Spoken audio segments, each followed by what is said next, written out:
You are listening to Something Rather Than Nothing. Creator and host, Ken Vellante. Editor and producer, Peter Bauer. Hey folks, I am here with Sascha Stronach, and author reaching us from New Zealand. I'm not gonna talk too much right off the bat. I want to welcome you on, Sascha. It's a great joy to have you on the Something Rather Than Nothing podcast. It's lovely to be on. I've kind of been listening through the back episodes, and it's really good to kind of get deep on these things. I often feel a little over my head when people talk about, the philosophy of art, because I feel like a big dum-dum. I'm kind of just a metalhead kid done good, but I'll do my best. And I'm there's been a lot of metal shows on this. I veer wildly between my interests, and I think some of the things with these questions is they humble everybody, so I think it's a great leveler, even for me. So, what are we doing in this life, type of thing. Yeah. All we can do is kind of just take swings at it, right? Do our best. So let's talk about your work. Let's talk about the Dawnhounds. Audience, Dawnhounds is a recently published novel, which I am deep into. Truly unique work. And in listening and reading a little bit about Sascha, there's the book and pieces of it have been around for a while, but in chatting about it, Sascha, just learning a little bit just about how it's preparation for introduction to an American audience or an American publisher where I'm located in Oregon, and just how the different forms that it's taken for you. So it's been around for years. So tell us how I got my copy of the Dawnhounds in my hand now. So I self-published it in November 2019. And I got incredibly lucky that one of the first 3 or 4 people to read it, I think before my parents had read it, was Tamsin Muir, and I'm still not sure how that happened, but she went on to be a huge advocate for it. It won the 2020 Best New Zealand Science Fiction Fantasy Award, and that was at Worldcon, which was in New Zealand that year. And after that was the night of the 2020 US election. And you know how it looked like Trump was winning for the first half of the night? Sure do remember that. The first half of the day. In the US, it would have been the day. In New Zealand, it was we went drinking at 7 p.m. and it was getting time to go to bed and Trump was winning. And I don't drink a lot. I actually lived in the Muslim world for a while and it annihilated my alcohol tolerance. But I got blackout drunk for the first time in my life that night, and I woke up with an agent. Because it turns out that when I drink, I network, which is, I don't know what that says about me personally, but it's a very useful skill to have. And then, we sold it as part of a 3-book deal to Simon & Schuster. 4 months later, it would have been March, April 2021, we closed the deal. After picking up an agent on election night, basically. As I was saying to you before, when I self-published it, I was like, I want to sell this to Americans. And they're not going to get a lot of this, so I just watered it down. I stripped back a lot of the te reo Māori, a lot of the tikanga and tau Māori, and a lot of the New Zealand slang. And then when I went to America, they're like, no, we want more of that. We want more of that. And I had this kind of fascinating experience where I think the typical experience of signing with a big art, the musicians doing this kind of folky stuff on the street, and then they sign with a big label and become this bland pop star. Yeah. And no, management were like, no, we want it to be weirder. We make it more itself. And I do think the version that came out last year is the version that is the most itself. And it's not just that; it's having some more editorial, like proper editorial oversight has been really, really good. It was a good book that won awards without an editor. With an editor, I think it is really something special that I'm super proud of. Editing was interesting. I had a lot of back and forths with my editor about the specific New Zealand language that would not fly with American audiences. One of the things you've noticed is like Sen, the character of Sen intentionally goes out of his way, often to speak in a bafflingly Australian way. And he is doing it to fuck with people. Like, he's winding people up. He's trying to be hard to understand. And generally, Sen just got like a pass in edits, but then there was this one moment where a cat is described as a moggy, and we were going, do Americans know that word, moggy? It kind of sounds like maybe a slur or something. It was like, okay, like moggy was one of the real knockdown, drag-out fights of the whole editing process. Just to make sure, almost like the sound of it as well, even if it might not be related to another word, that it just sounds like you're saying something wrong as it translates over. That's what I liked about it, because it sounds like a nasty cat. I was like, I want this to sound like a nasty, dirty alley cat. And there weren't a lot of elegant ways familiar with American English that I could think, like tomcat or alley cat, maybe. Yeah. But they don't have the same punch to them. I think we got the updated word here now for it. Almost certainly. That was one of the fights I lost, because in editing a work like this, you pick your battles. But I think they were very generous and very good. My editor, Amara, has been really, really lovely to work with. The other big knockdown drag-out fight, which I'm 99% sure I did win eventually, was there's a moment where Sen says easy as, which is a piece of news that you drop the end off similes. Oh yeah, that's good as. Sweet as. Mm-hmm. Yeah, easy as. And it got changed to easy as pie, and I went, no, cross it out, stit. Because easy as pie tonally is folksy. Yeah, it's kind of a little bit kind of like, oh gosh darn it, sweet old man, that's easy as pie. And Sen is kind of a nasty piece of shit.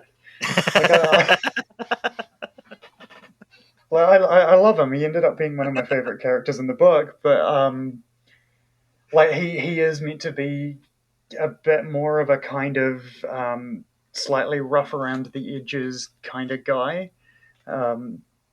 And then it went to copy, and they changed it to easy as pie. And this has been stated for a reason. Okay, I'll cut it out. And then it went to proof, and they changed it to easy as pie.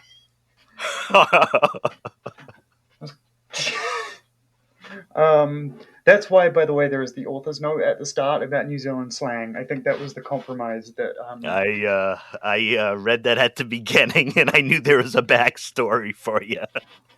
Well, because what happens is if people ding a book for having typos in Amazon, it can get deranked. Like, it can make it disappear from sales pages.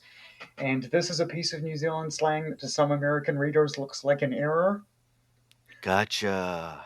And I guess I thought a lot in the rewrite process about how you stay authentic to the voice that you're trying to portray while being comprehensible, and while navigating sales algorithms which were not built to accommodate even a slightly non-standard variant of English. I mean, I do find, I'm a Kiwi, and I grew up speaking New Zealand English, and so it's just very easy to understand for me. I've come to understand over the past few years a lot of Americans have trouble with it if you actually go deep into the weeds, and it was always... I mean, the thing I've noticed is when something is a little bit different, that's a problem. When something is really different, it's fine. There's a really, really wonderful essay called The Uncanny Valley of Culture by... God, I will look it up. I'm sorry. No. You're a former tech writer, Okay, well... they're not listing their surname on their medium, which is annoying. A games radical Damon, who's an Aussie, writing about the uncanny valley of culture, where, if it's a little bit different from what Americans are expecting, it gets written as an error or tonally dissonant or like bad writing. Yeah. And if I include Te Reo Māori, Americans are mostly fine with that. Somebody did get mad at me for pretentiously using the word taniwha instead of using the word dragon. And I know you haven't finished, but that is sort of an explicit plot point that these are not the same thing. That a taniwha is a guardian spirit, a protective spirit, and it is fierce, but it is only fierce insofar as it is willing to safeguard what is protection, like the extent of protection. Yeah, something. Yeah, along those yeah, lines. and I mean, this book has a lot of people who are trying to navigate that space of how to look after people and not always succeeding at it. Gotcha. Yeah. And so, I mean, that to me was the big central conflict of the thing, was like a dragon is generally something destructive, something hoarding, and a taniwha is kind of nurturing, and trying to get from one to the other was really what I was writing the book about. And then somebody was like, just use the word dragon, don't be pretentious. I'm like,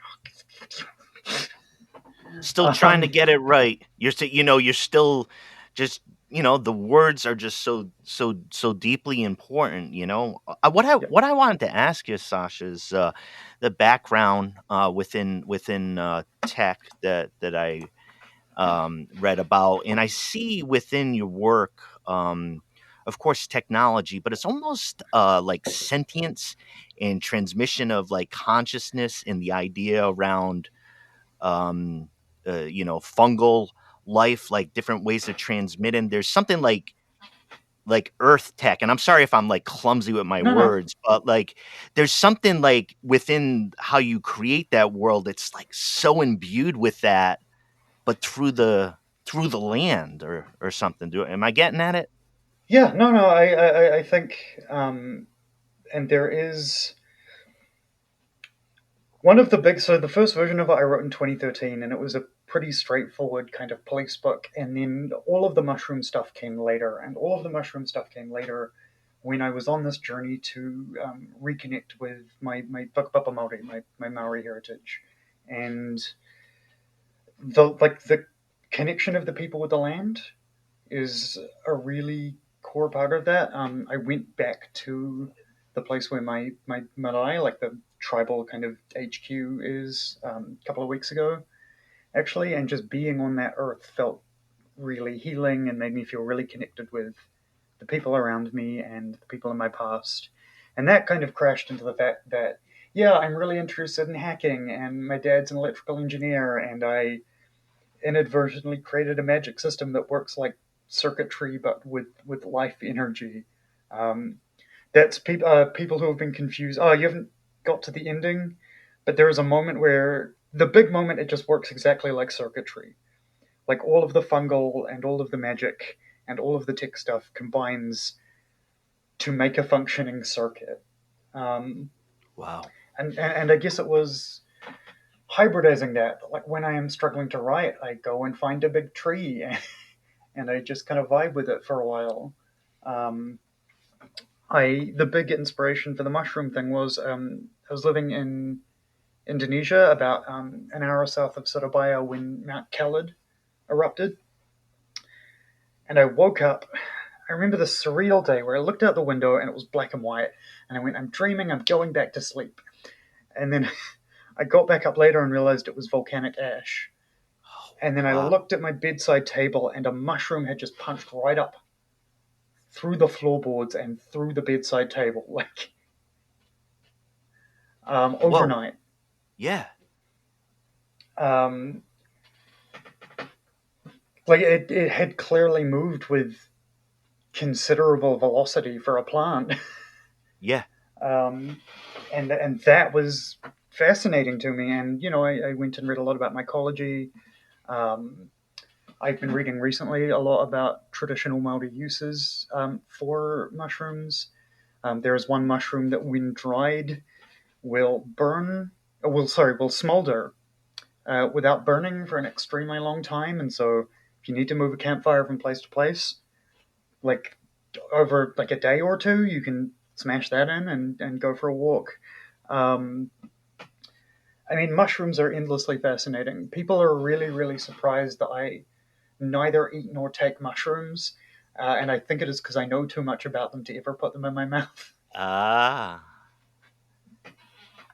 Yeah, I'm in this position right now, Sasha, and being real here, that as you're telling me about this, I'm running the interview ostensibly, but I'm dropping into your description in this, like, I mean, I'm very connected, ever since I was a little kid to, volcanoes, the event. Yep. I'm from the East Coast of the United States, industrial city, old industrial city, kind of rundown mills and stuff like that. But I'm out in Oregon now on the other coast with mountains, and Crater Lake is the largest depth lake out in this, like, North America. And it's a caldera. The top blew off. It was Mount Mazama, and just filled up like 3,000 feet of water. I became so fascinated by the color of the water when they used to process the photographs and send them to the Kodak printing company. They used to send them back and apologize for misprocessing the photos because the blue was so fantastic. They thought it was misprocessing, but it was just the characteristics of the caldera, and they did this for years. Anyways, one other final thing, Mount St. Helens blew up out in this part of the U.S. in 1980, and I was a young kid. I was in Vancouver in '97, and I remember people still talking about it. So. Still talking about, yeah. So it was that, but I just had this strong. So when I've encountered those elements, and just looking at your work and you talking about this, I never thought about the potential of, like, the outcropping of what could immediately happen with that immense energy. I know nothing. I'm completely ignorant on that. So I'll just book 2 is going to be fun, and I'm not allowed to talk about it.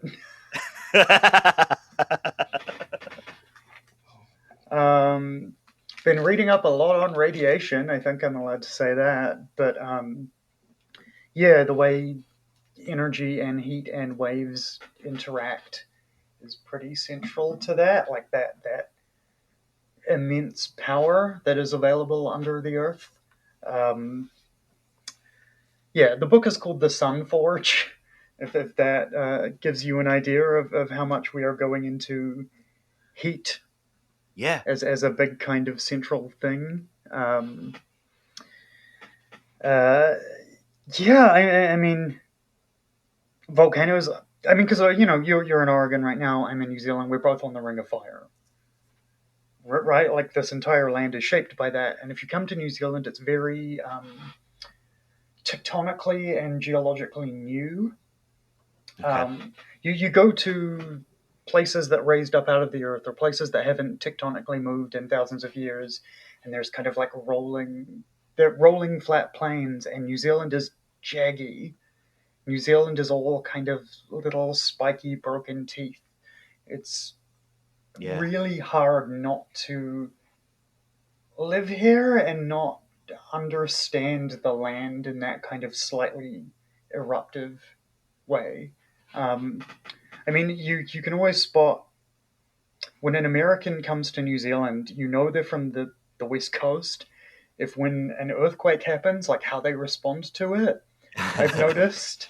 Because you get, like, a lot of American and British and, like, professors from overseas at uni, and whenever there would be an earthquake, if they're from, like, New York or London or something, they will freak out and they will stop, drop, and roll.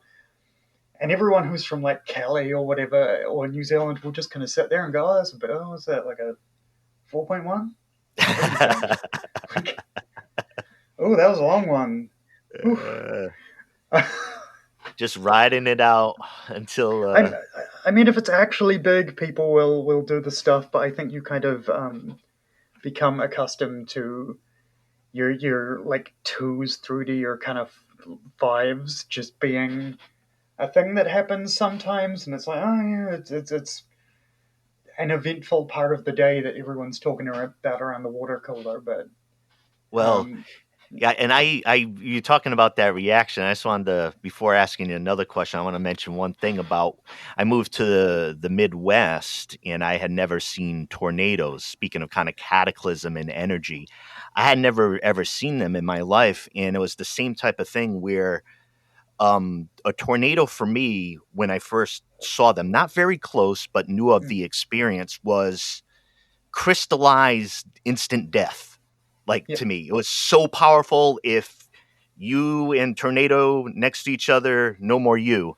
And just this power. And it was the same type of thing where, like, being around Midwesterners who'd be like, they see the tornado for me, which is like, the gates of hell a mile and a half away. And they're like, it's not catching, it's not rotating like it needs to be. If it's, like, I'm like, no. See, I have never seen a tornado, and I think if I went to the Midwest, I might have your reaction. I probably would just, I don't like, do not like that at all. My only contact with tornadoes is the movie Twister, which is of course wonderful. But yeah. I was just thinking of that. Hey, let's hit a couple of the big questions right in the middle here. With your first, fully realized novel published, and you've been writing in the past. Talking about being an artist or being a novelist, identity wise, when did you see yourself as an artist creator, Sascha? I mean, I've always wanted to be a writer. I don't know if I always wanted to be an artist creator, but Mum was a journalist, and she was good school friends with the daughter of New Zealand author Joy Cowley. And I think one of my really formative moments was hanging out with Joy Cowley at her house, and she gave me a little signed book, and I was like 6. And I knew that was what I wanted to do, and I kind of just fumbled at that for a very long time. And then at some point, people started calling me an artist and a creator. I started taking writing really seriously when I was 19. I got a short story published by Commonplace Books, which they run Welcome to Night Vale, the podcast. This was like a year or two before Night Vale. And I went, this is really, really cool, and everybody's kind of talking about it. And so I joined like a fiction group where we write every week. And so I've been trying to write, a piece of flash fiction a week for, since 2009 now, or 2010. When did Fallout New Vegas come out? It was the year Fallout New Vegas came out. That was when I started. My other son, who's nearby, I could run out and run back in and have the fall. I can't recall. It would have been 2009, 2010, around then. And I look back at my old work and I cringe. I was very, very bad at it for a long time. And at some point, like it doesn't happen all at once, right? It's just people start calling you an artist, and you go, oh shit, that's right. One of the first, like, I guess if there was a big revelatory moment, was talking with Tamsin, who really liked the book, and I really, really like her writing, and it was like, I don't know if I'm good, but somebody who I think is better than me thinks I'm good. So yep. No, I totally understand that. Yes, absolutely. And that would have been late 2019.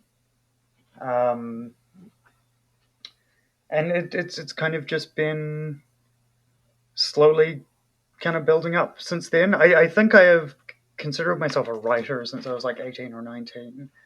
I consider myself an artist as of sort of 2019, 2020, I would say, if that makes sense. And I cannot articulate the difference. Yeah, and it's not necessary. Well, thanks for talking about that. I find it is a question to ask, but I think the deeper kind of identity pieces, at least for me, about how you think about yourself and how you see yourself, whether it's painter, writer, artist, by word, it kind of changes.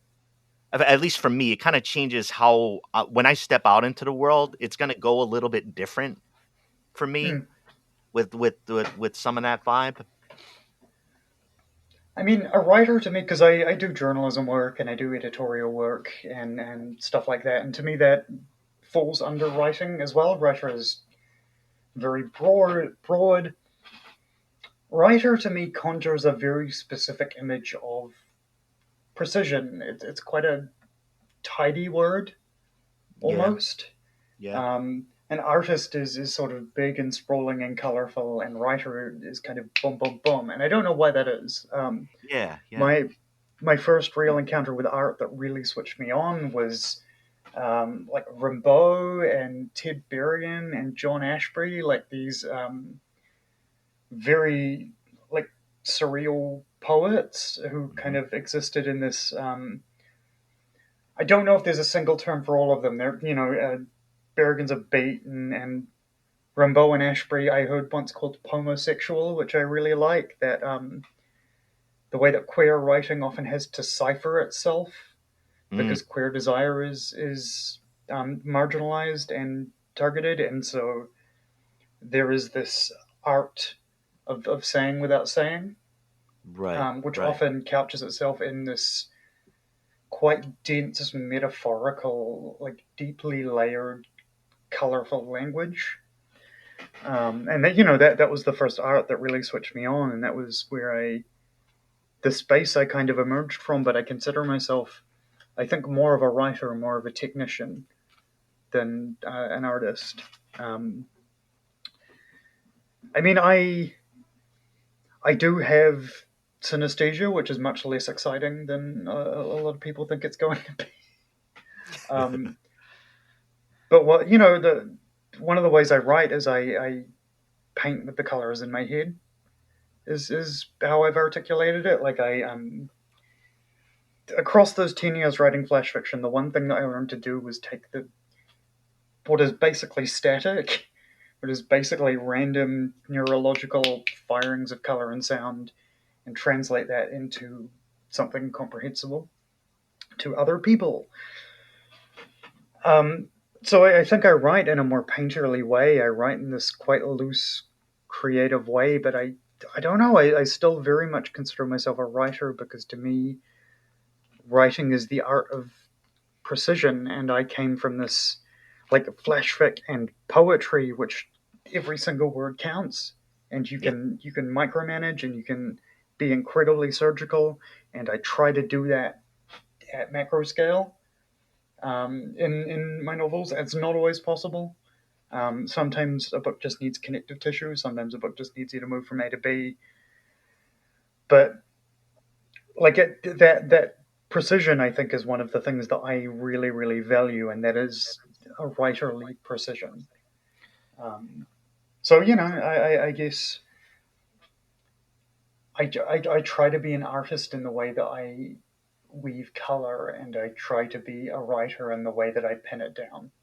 Does that make sense? It does, and I think here's my go at it because I was in thinking visually and thinking about the words. I would say this: I totally hook on to what you're saying as the writer is a word of a more techne, a more craft, a more like that ability. But here's the thing: when you mentioned the color in the painting, I can't correlate that at this moment talking to you about with what I've read in your words. Yeah. But what I can tell you is I see all the color right here in my head of what was constructed. I don't have the connection back between them. But when you were talking about the painting and that, I was like, of course, that's what you were doing, even though I didn't know that Yeah. you were. I can see it and I can see the color. Yeah, no, it is that trying to cage fire, like trying to take something that is incredibly abstract and make it incredibly concrete, and you're packing a lot of vibrancy and strangeness into words, which are ultimately just pencil scratches and mouth sounds. I love it. I mean, because my degree is in linguistics, and I was always kind of fascinated by the idea of signed and signified. Do we Oh yeah, should we go over that for the listeners, sure, or are sure. we? I'd love you Um, to. It'd be quite helpful. so the way I've always done this is I'm going to say a word, and I want you to close your eyes, and I want you to picture it. And listeners, do this as well. The word is cat. Now, did you picture a tiger? No. Nope. A tiger is a cat, but everybody is kind of picturing the same thing, this like core idea of catness. And so the sign is like the sound cat, the phonemes cat, the way your tongue and your lips and your teeth move. And the signified is the physical thing. And then what that physical thing is going to kind of vary wildly from person to person, but not vary that much, even when it could. When I say imagine cat, nobody imagines a lion. Unless they're trying to be smug and difficult right now while they're listening to the episode. You or I might do that, but there's a smaller percentage.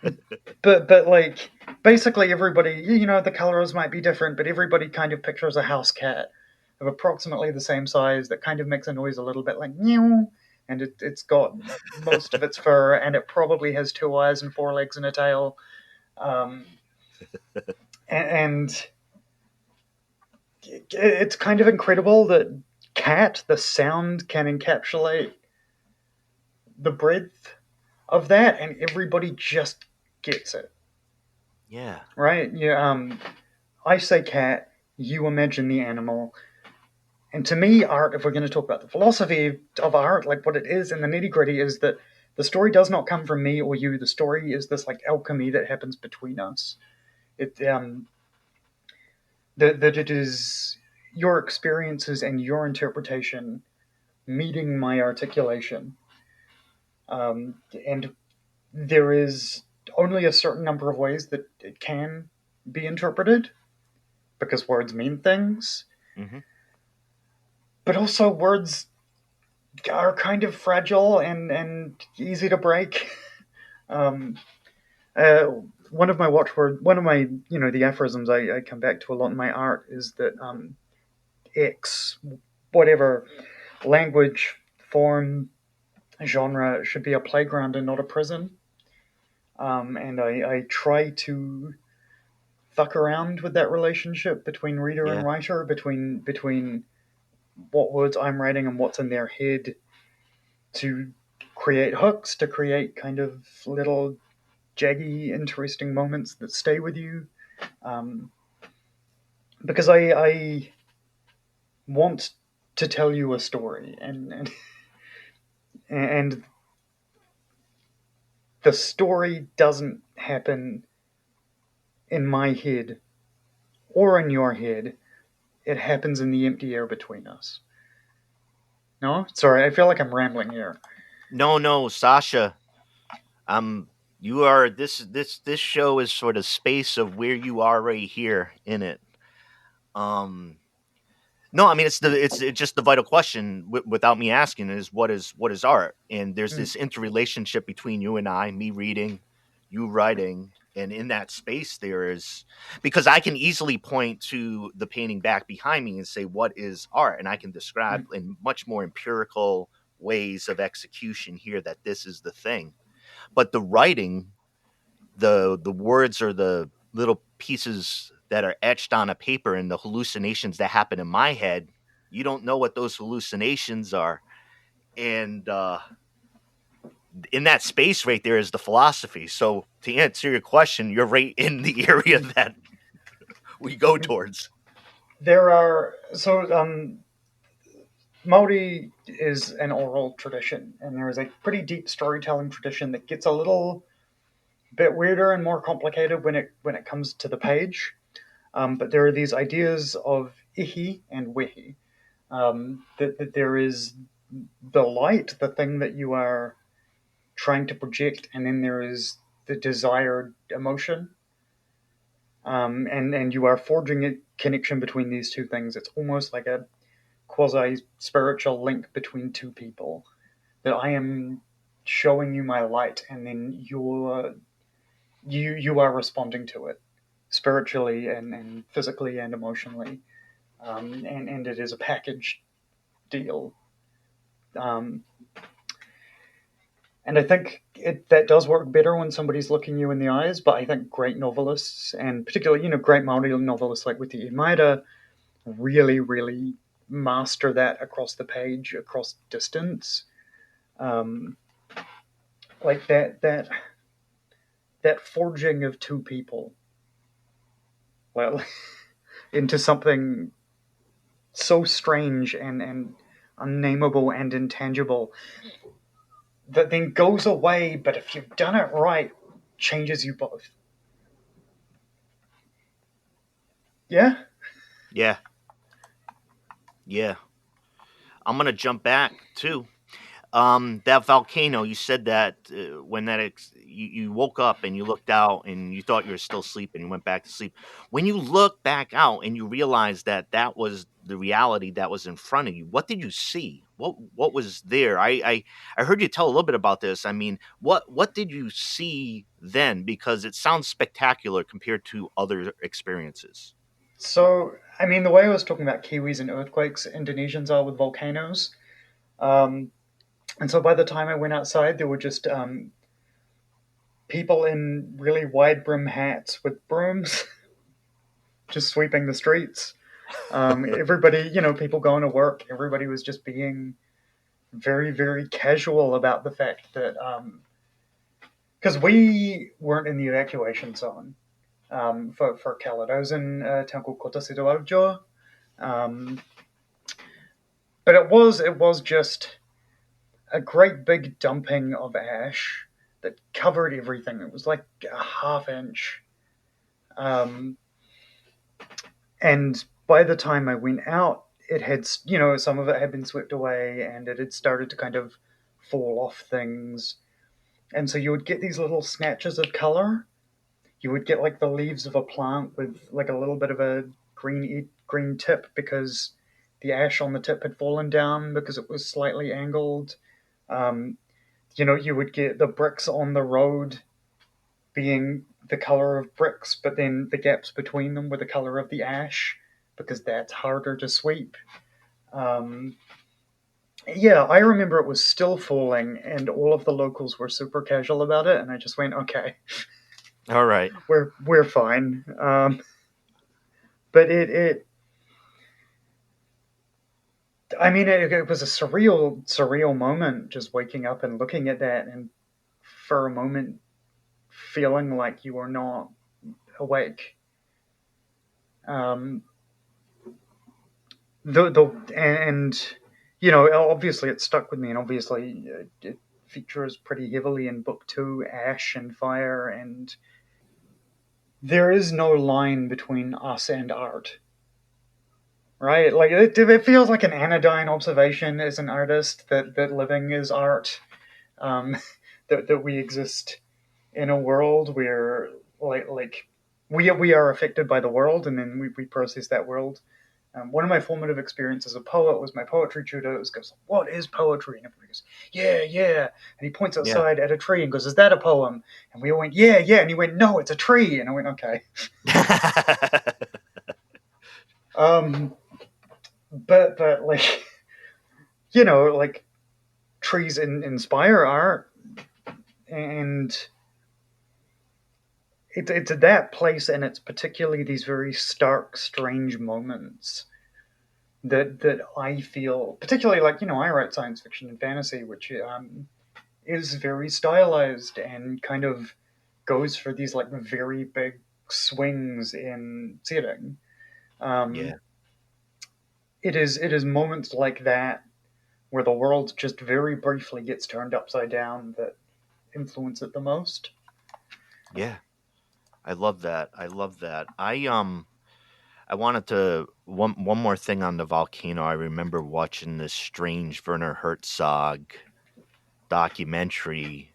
Don't remember the name of it, but it was he brought some of his crew that I don't know whether they willingly went along, was going towards the volcano as the island was evacuated, and inhabited it for a while, and it didn't blow, but he was wanted to document the dogs taken over and the island being taken over by other beings, and it didn't blow, so he put it out. Just an incredible idea. That one's tough to find. Hey, Sascha, we get a crack at another one, the big one. Why not? Uh, why is there something rather than nothing? God, I was looking at, you sent me this I can question never ask it at a good time. Yeah, I was looking at it going, a lot of theories, leading ones, the Big Bang. like, how do you cover that? But,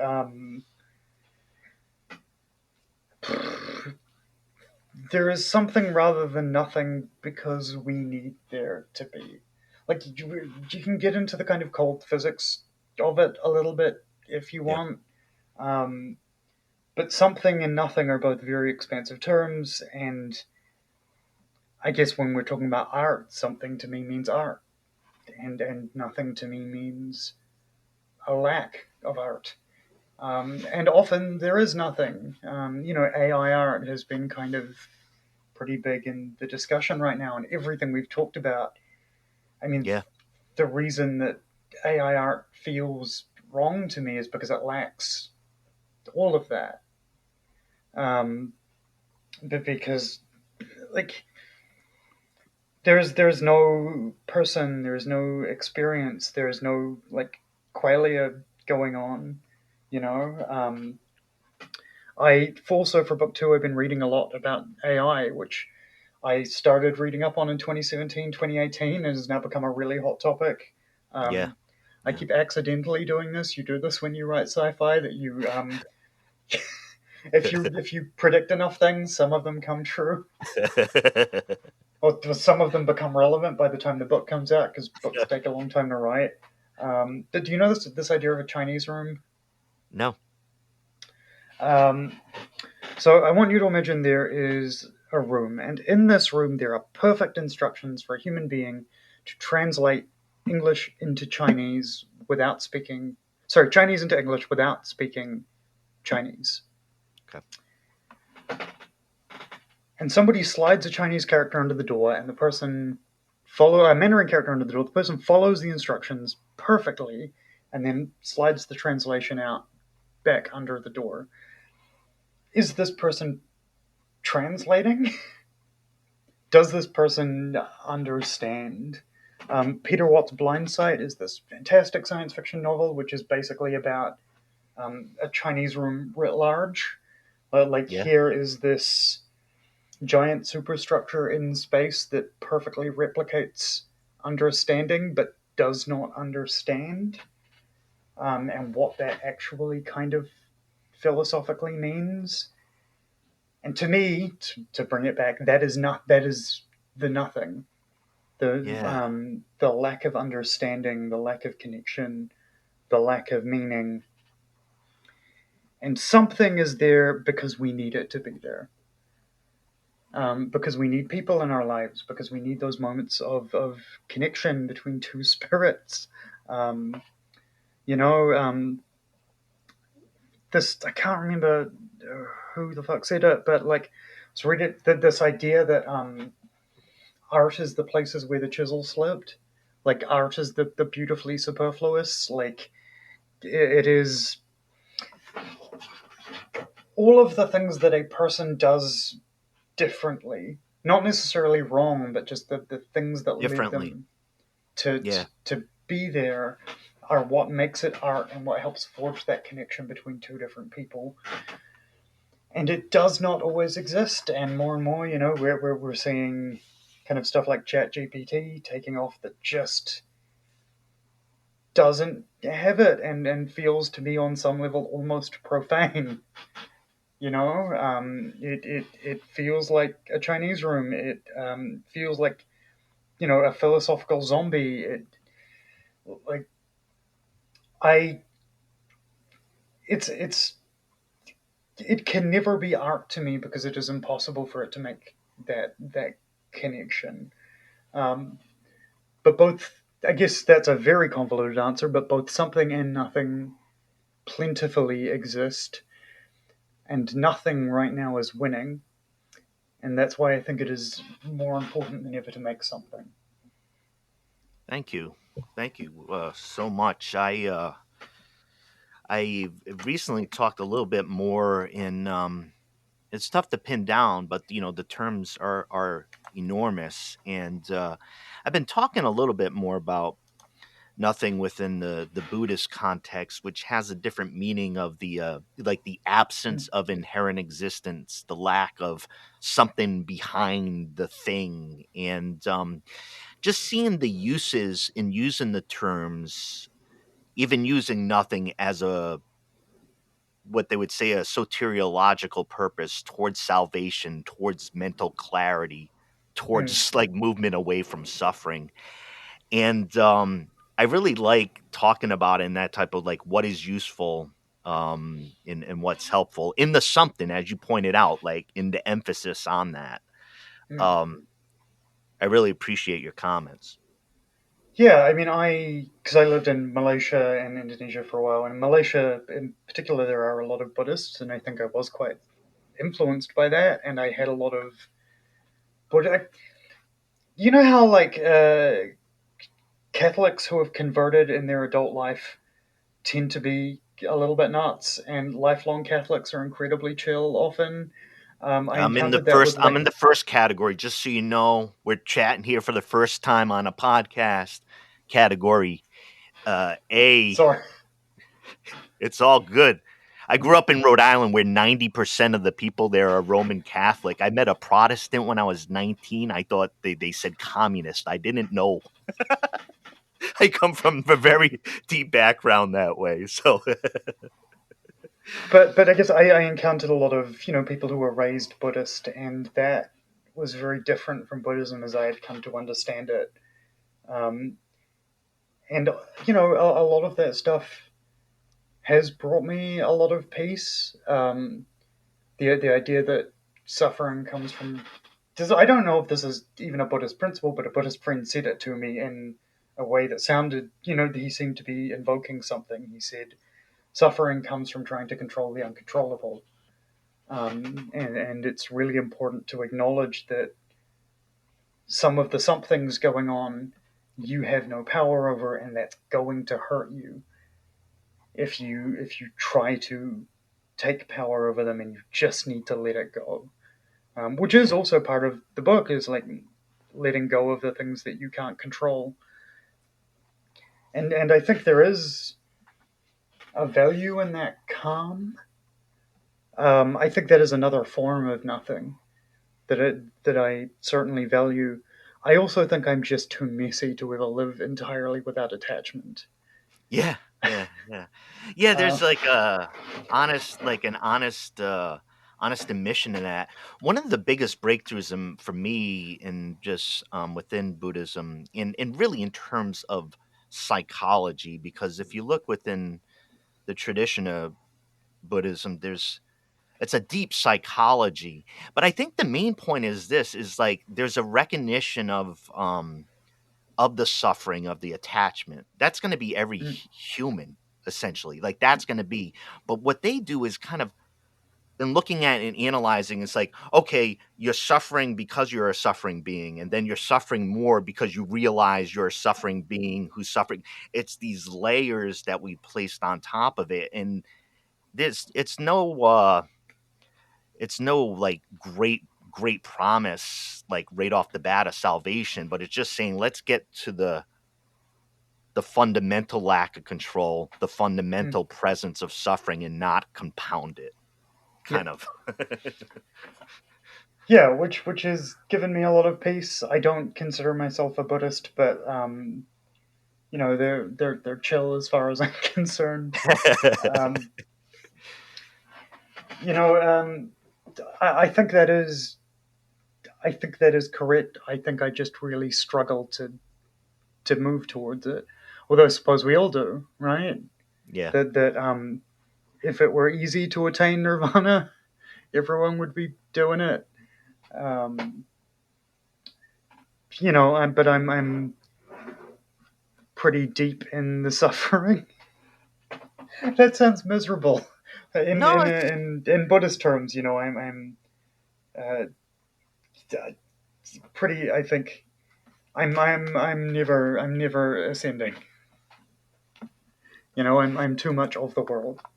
well, it's a reality, and I would say, even for myself, I've felt and suffered more lately, just the way things feel, maybe some health of folks around me, things feel that way, like heavier. So I totally connect on that. And like I said, it's the aspirational piece of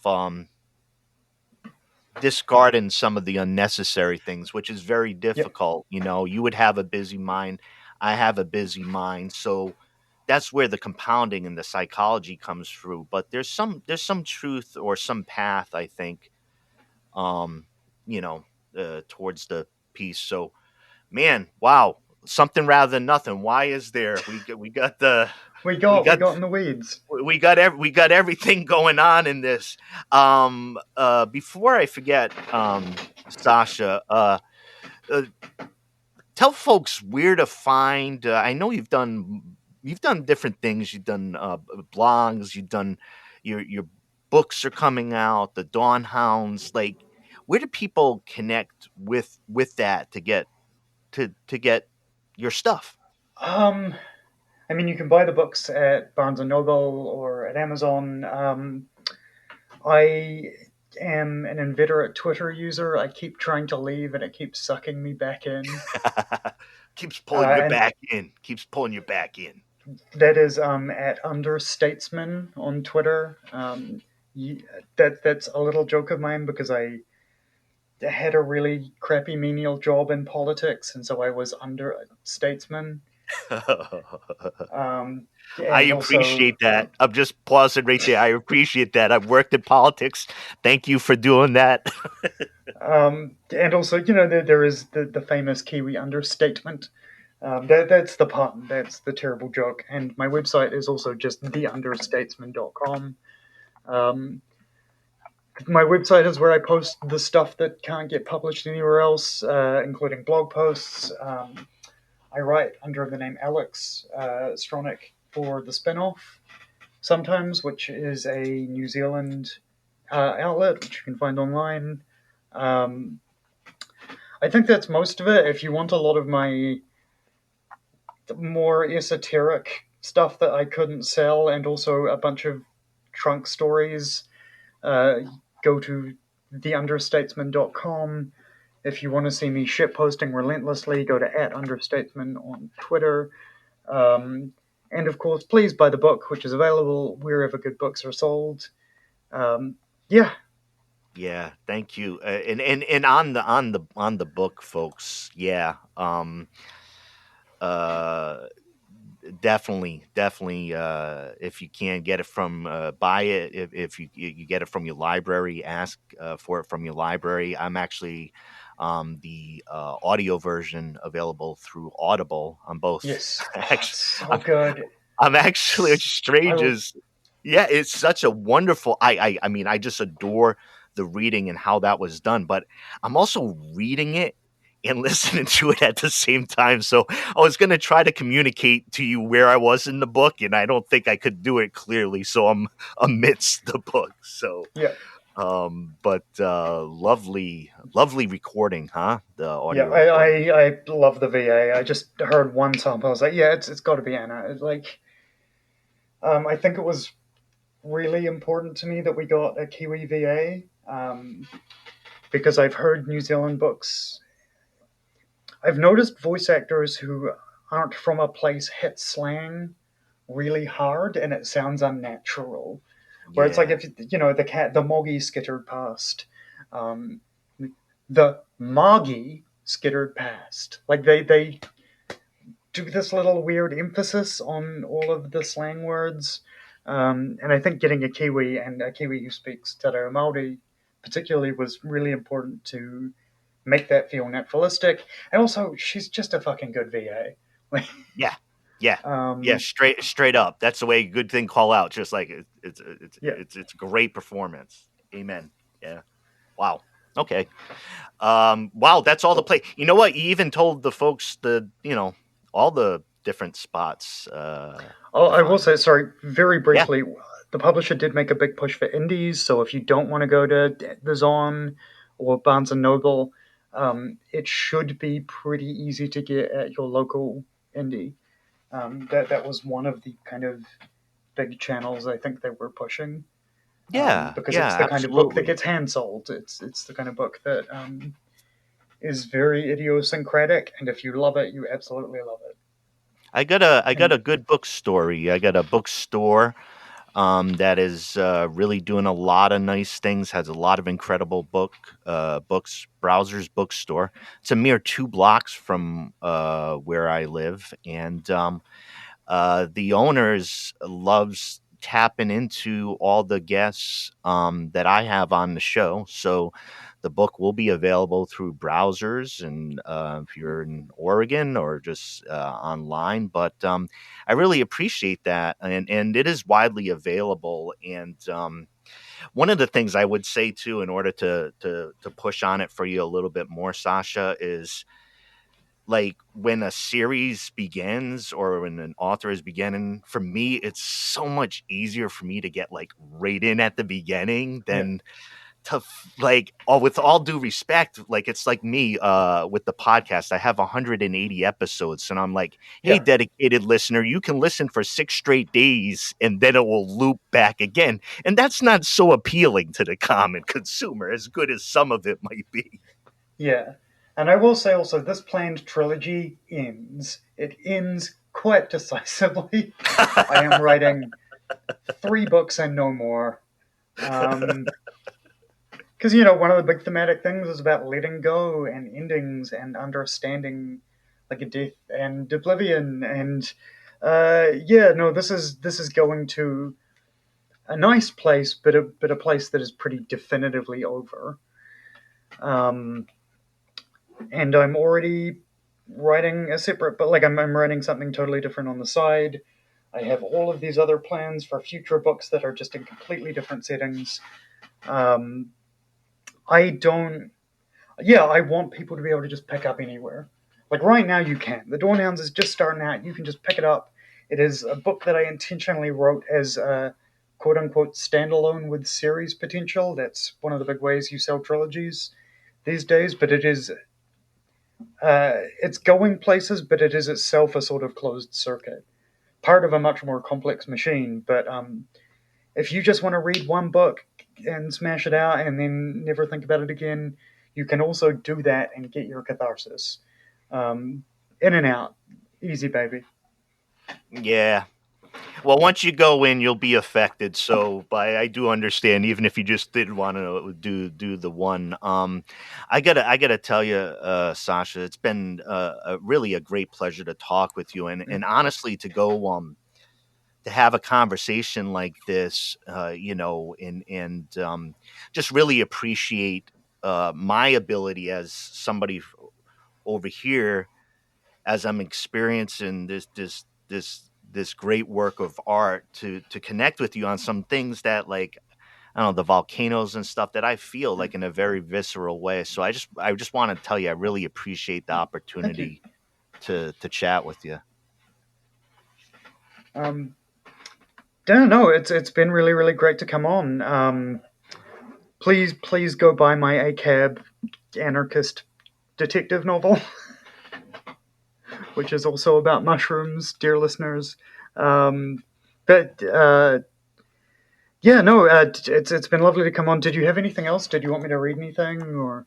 Yeah. Um, What I wanted to tell you, what I had landed on, though, was and I'll tell you why, and I'll just give you the backdrop. So it was at the beginning of chapter 3. Yeah. So I had to fight very hard for these parts. oh, wonderful. It was They this used to. part. Sorry, No, it's go this on. part too. There was about time and space, and the joke about the fish, and I had a lot of stuff popping in my head about Hitchhiker's Guide to the Galaxy and fish, and like I was just and time and space in this podcast. So that's what I was vibing on. All right. Do you want me to just do this now? Yeah, absolutely. Mate. Thank God, I've been trying to get a clear line. You for ages, matey potato. You've got no idea. Anyway, you know me, or you don't. It's hard to follow the river these days. They run back and forth, and here's no joke. Fisherman sits in a boat, hooks a fish. As he reels it up, and his friends sit in the boat with him and laugh. Water's fine today, he says. The fish hears this as it's hauled from the water and dumped inside the boat. The air here is wrong, and it chokes, its tiny lungs filling with fluid. As it drowns in the dry, it hears strange booming sounds, and it thinks, what's water? Here's another joke. A fish goes down too deep, and suddenly the whole world is dark and crushing. The fish here are barely even fish. It's eaten by something with too many teeth. Point is, there's a very narrow band of existence fish can survive in. Words like time and space mean very little until you come to a place where they don't matter anymore. What's water, eh? Which is to say, it's all sort of, a bit fucked down here. They call this place a lot of things, and none of them fit. It's hard to find words for the wordless. Light doesn't exist here, neither does time. It's endlessly empty except it ain't.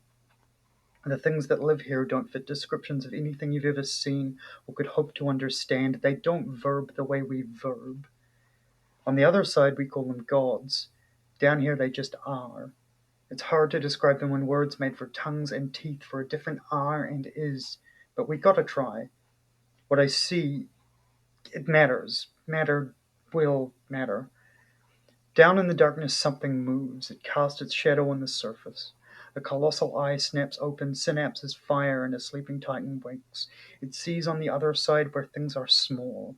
A shifting of gears, a music so quiet it fights to be unheard. It looks from world to world and sees tall buildings of steel and glass, empty and burned. It casts its eyes from one to the next and sees choking clouds of toxic ash, then emptiness. It sees world after world abandoned, until at last it comes to a place with life.